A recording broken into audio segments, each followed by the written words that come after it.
वालेकुम, मैं हूं मुजम्मल हुसैन सुबहानी। आप देख रहे हैं मुग़ल इलेक्ट्रिशियन यूट्यूब चैनल। आज मैं इस फील्ड के बारे में बताऊंगा कि आपने इसको किस तरह इसके कॉइल काटने हैं। अक्सर लोग इस फील्ड के जो कॉइल काटते हैं, कोई भी पंखा है तो उसको छेनी लगा के काटते हैं। तो मैं आपके साथ मैंने एक ऐसा नया तरीका बताऊंगा कि आप छेनी भी नहीं लगाएंगे और ये आपका स्टार्टर टेढ़ा भी नहीं होगा।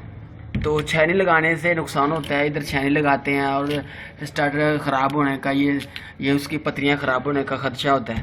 तो आप देखें, ये आपने ये कटर लेना, इस तरह का ये कटर लें और इस तरह ये कटर डालेंगे हम।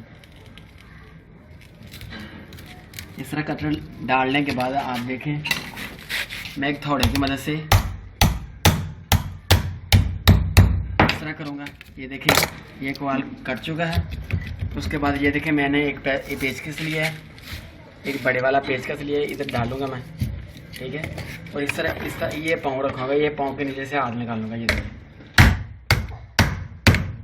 आप देख सकते हैं कॉइल निकल चुका है। तो ये सबसे आसान तरीका है। इसी तरह हम सारे कॉइल निकालेंगे। तो मैं उम्मीद करता हूँ ये मेरी आपको वीडियो पसंद आएगी। मिलते हैं एक नई वीडियो के साथ। शुक्रिया, अस्सलाम वालेकुम।